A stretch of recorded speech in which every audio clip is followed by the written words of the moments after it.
Hi, guys and gals. Greg Howe, S9 Radio. Thanks for tuning in and tagging along. And I'm going to title this episode A Generational Restoration of a Really Rough Radio. Yeah, say that 4 times fast. Anyways, this radio originally belonged to Papa C out of Florida and was sent to me by Tom, his son, Jackrabbit. And he'll be using it now that it's all been restored, and I understand it may go the way of his daughter Stephanie, Little Brown Eyes. So that'll be 3 generations that'll have given this Browning quite the workout. It's definitely high mileage, but it's a Browning made in America, and it's back 100%. And with a little elbow grease, I expect it to look as good as it works. Have a look. So here is a Browning Mark III AM only transmitter. I'm not going to call them rare, but most of the people were opting for the AM sideband transmitter, the larger Mark III transmitter. As you can see, this one has arrived in pretty rough shape. This is actually quite common for the meter hardware, the mounting hardware to loosen up in transit. Whether or not that happened on the way here or was pre-existing damage, I don't know, but you can see the PA volume control has been punched in right up against the panel, but the whole panel's dented in. And even though I was contracted just to go through and freshen up the electronics on this, it's just not my nature. This has to be removed and reset to the proper ride height anyways, but I figure as long as I've got the knobs out, I'll go ahead and try to get some of that nicotine residue off them. And I'm going to go ahead and tap out the panel. I don't know if you can see that, but it's been punched in. And I'll let the owner clean the smoke residue off the front panel. I don't want to be responsible for any silk screen damage. And even though it looks really rough, you know, the best thing about this is it really hasn't been golden screwdrivered. Yes, there's been a VFO added, no big deal. I've already completed the receiver and everything is working, and it's about the same condition. Looks like it was around a heavy smoker, but once again, no real golden screwdriver problems. There were some burned up parts due to probably a ping duration expansion. And you can see here this multi-section capacitor is blowing its guts out.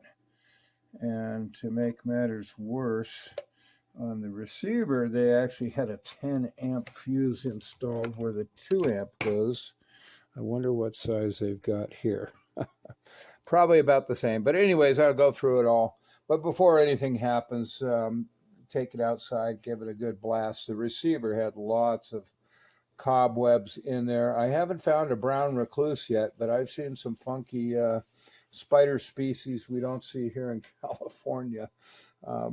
And it's always a good habit to get in there and just blast everything out anyways. You know, get all the cat hair, dog hair. I've found hornet's nest, mud wasp nests. So, yeah, first things first. If anything ever needed a car wash, this one is certainly a candidate. Although I won't be giving this a water bath. I have done that in restorations, but that's where I've got plenty of time to let the transformers, you know, air dry in the sun and rolling them and getting everything to evaporate. Sometimes you've got to do that. And the radio that my daily driver, an old Regency Imperial, yeah, it spent days getting scrubbed with toothbrush and Comet, just trying to get all the gunk off the chassis. And no problems. I've had it on the air since the pandemic. No high voltage breakdown of the transformer or anything. If you do it right, nothing wrong with water and a lot of elbow grease.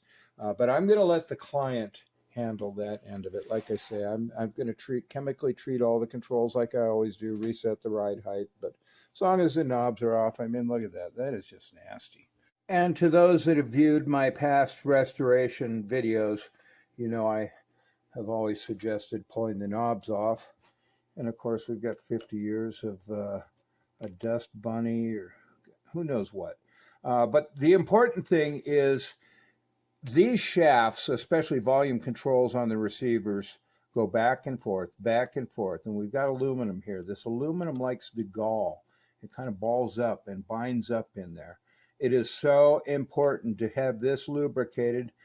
Some of the newer spray cleaners like Fader Lube will accomplish that if you really give the control a good soaking. And of course, all the controls are getting chemical treatment. But in the case of this 50-year-old set, as you can see, the PA volume control has indeed punched in the front panel. So this is going to get removed. I'll tap that out ever so gently, and then go ahead and lube up all the controls.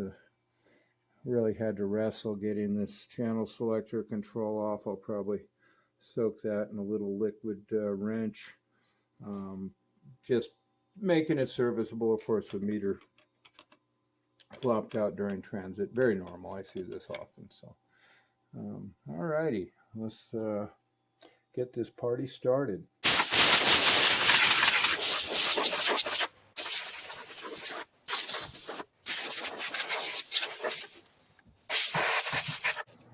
Okay, first things first, time to get rid of this 50 years of cigarette smoke and gunk. Look at the color of that. That's been soaking, what, a couple seconds. So anyways, I'll let those soak. As mentioned, this volume control for the public address was punched in. Whether that happened in transit or the owner got it that way, I don't know. I'm going to attempt to get this panel back somewhat straight. So put it on this rubber mat because it's got some thickness to it. That way I can get the transmitter sitting up flat. And I'll try to tap that back flat. Wish me luck. Yeah, it's bent. I'm going to leave this other mounting bracket in place. I'm just going to give it a gentle tap. I'm not here to be doing body work, but the fact of the matter is it's got the control right up, the knob right up against the front panel. That's never good. Not that anybody really uses the PA volume control, but you know, as long as I've got the knobs off, cleaning them, why not? Yep, this is your friendly neighborhood electronics repair technician with the, not a golden screwdriver, but a golden hammer. Even better. Oh, not bad. I'm going to leave well enough alone.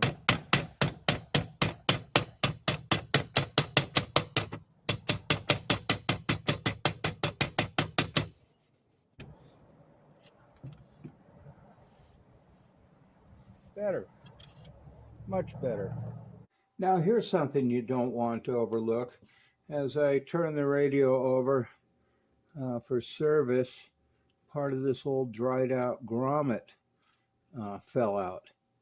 Hear how hard that is? Hard as a rock. Now, not only are these, you know, high voltage radios, so you definitely want some insulation on some of the feed throughs, but more importantly, this goes up to the channel selector switch, and just the slightest movement on this wire will change the frequency ever so slightly. And you certainly don't have to spend the time unsoldering the wire so you can thread it up through the grommet unless you want to. This is not an automotive application where we're trying to weather seal something. Here's an actual mold mark. You can just cut it and split it like that, and then easily put it into place. And, you know, keep the wire away from the split and you'll be just fine. So there you go. You can pretty much assume that any vintage piece of equipment that utilizes crystals has drifted down in frequency. So we've just added a little frequency stability here and keeping this metal wire right off the grounded chassis.